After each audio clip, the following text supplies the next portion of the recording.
Throughout the latter half of the 20th century, much of global geopolitics was centered around the rise of socialism. So what is it, and how did it arise? Welcome to the road to the modern economy, and today we're going to be looking at the development of Marxist economic ideas.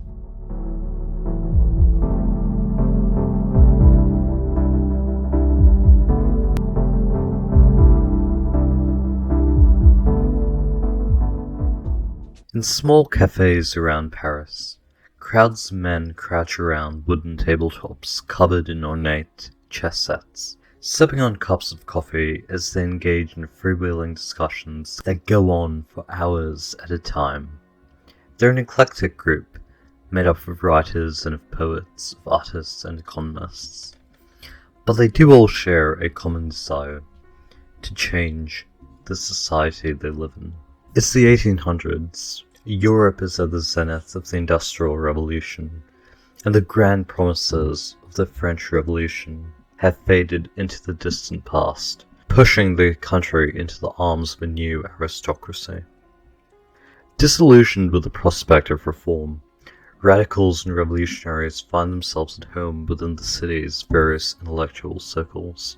In the span of a few decades, the fathers of anarchism, humanism, liberalism, and socialism all produced some of the political texts that will go on to shape the next few centuries. It was within this context that a pair of German philosophers, Karl Marx and Friedrich Engels, would meet for the first time in 1845, sparking a lifelong friendship and intellectual collaboration that would go on to inspire movements in countries as disparate as Angola, Russia, and Mexico, shaping political systems and discussions over much of the 20th century. When Karl Marx first met Friedrich Engels, they were both in different kinds of exile from Prussia, what is now modern-day Germany. Karl Marx, a recent graduate from the University of Vienna, was living in relative squalor in Paris.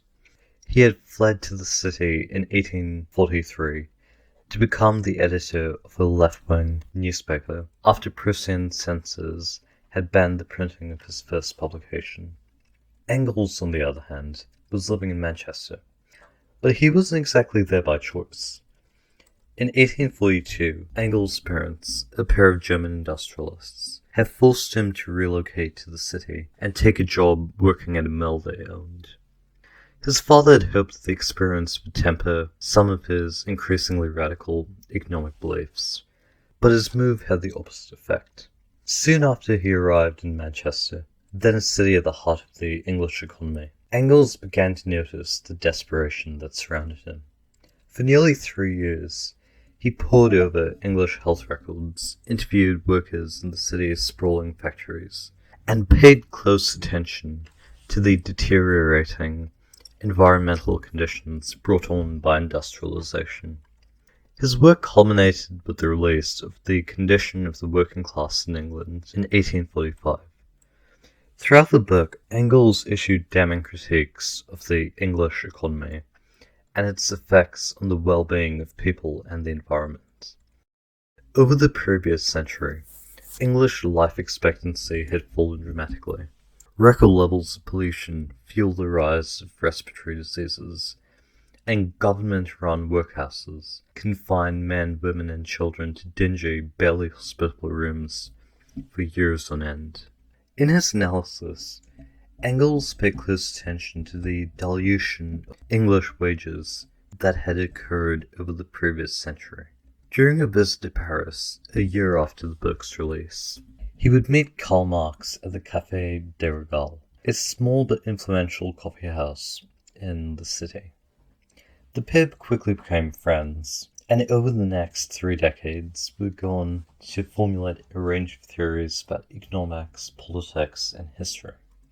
Now, at the time of their meeting, Marx wasn't really a socialist.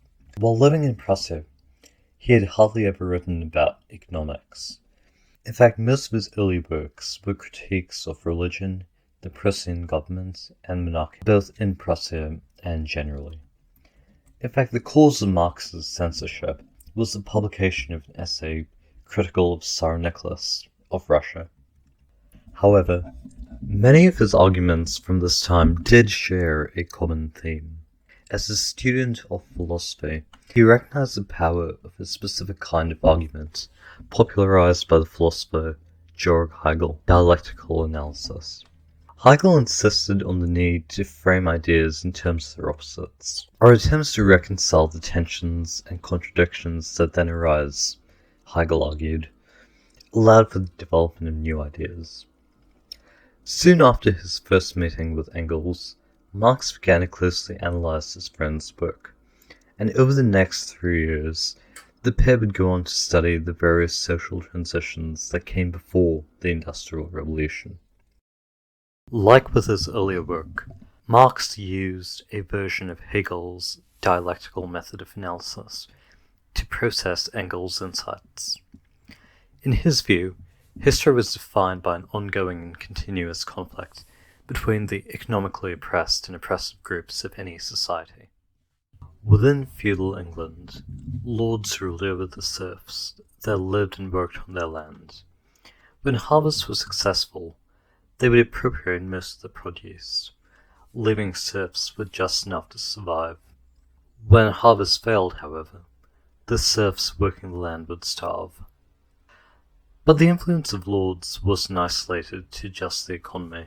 Throughout this period of England's history, lords maintained an absolute level of political control over their subjects. While this system languished in place for centuries, it never encompassed the entirety of English society.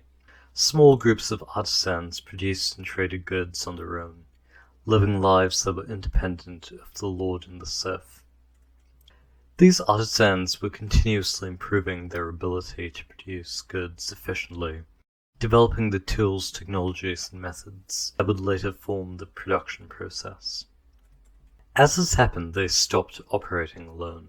Artisans began to hire others to aid in the production of their goods, forming the first labor markets in history.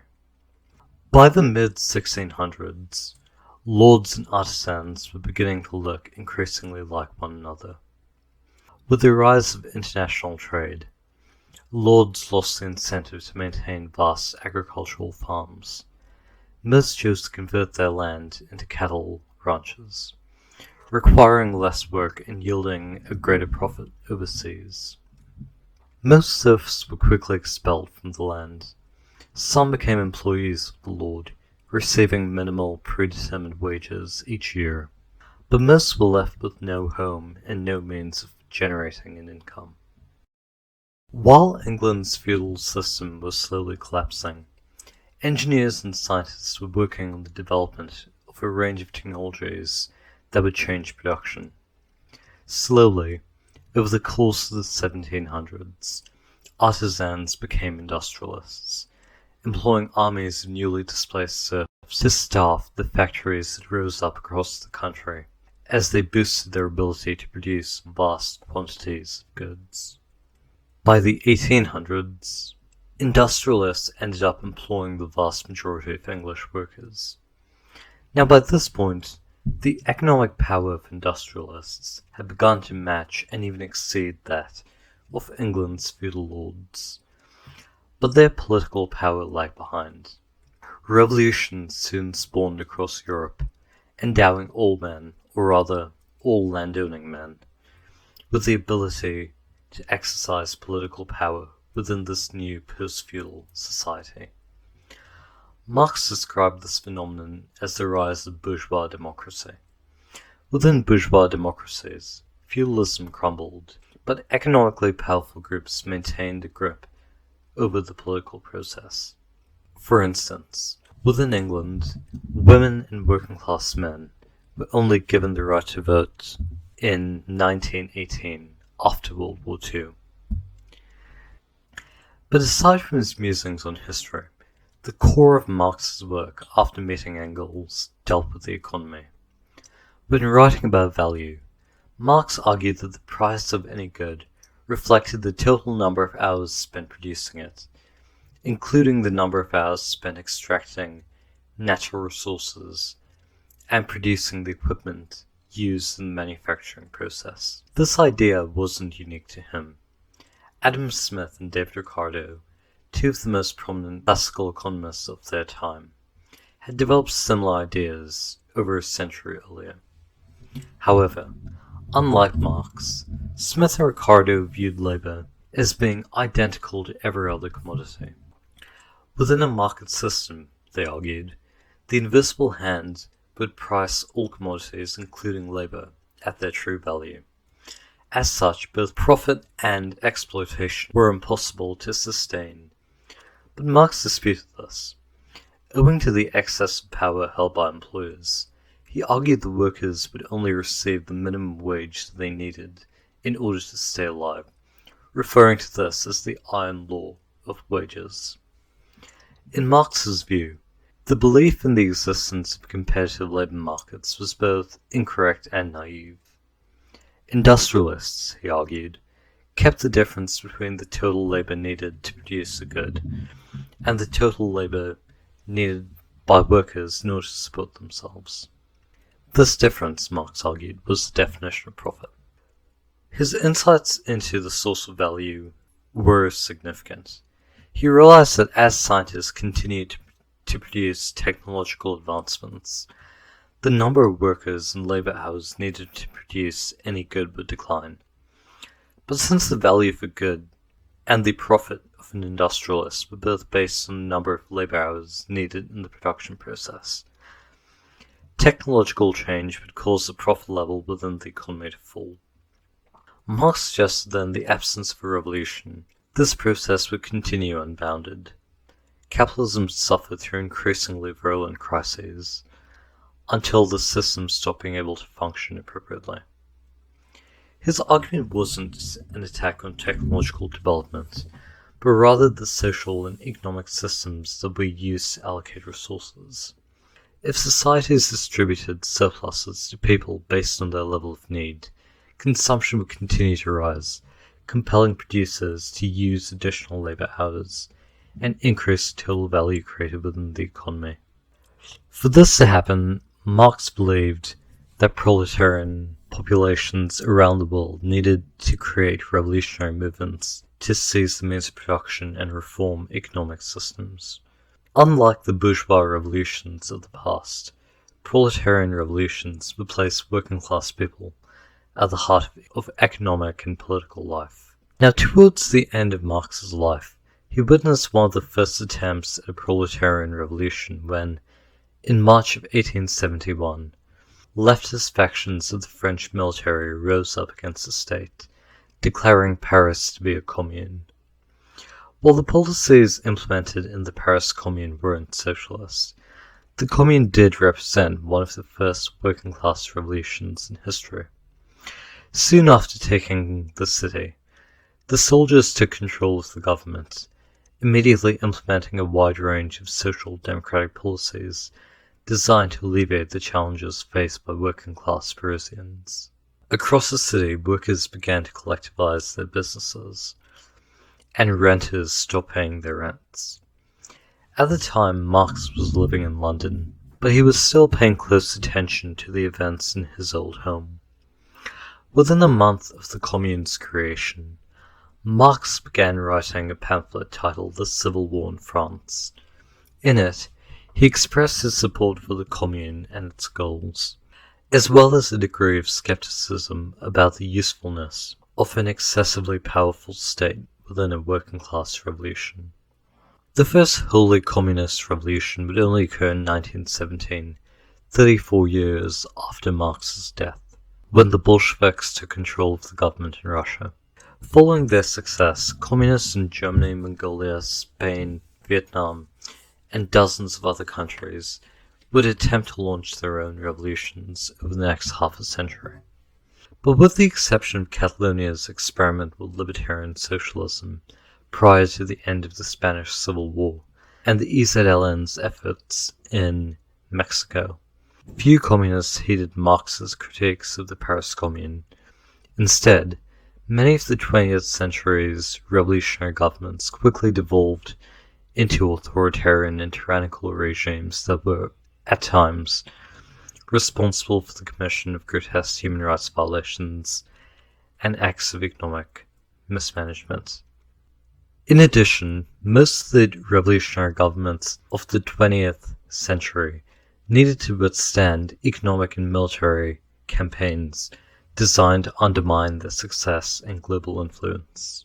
But in the early part of the 1990s, revolutionary leftist movements largely began to fade with the collapse of the Soviet Union. Though some, such as the EZLN in Mexico, remain active, most do not. Despite this, many of Marx's critiques of capitalism found their way into economics. For instance, in his History of Capitalism, Oskar Schumpeter relied heavily on Marx's understanding of the long-run behavior of profit, when crafting his arguments around creative destruction and its role in transforming capitalism. Even the social democratic movements that came to power in post-war Europe began as reformist attempts to transition away from capitalism, before morphing into ideologies that sought to simply temper the excesses of the system. I hope you enjoyed this episode of The Road to the Modern Economy. Please join us next time as we explore the works of John Maynard Keynes and the rise of Keynesian economics following the Great Depression.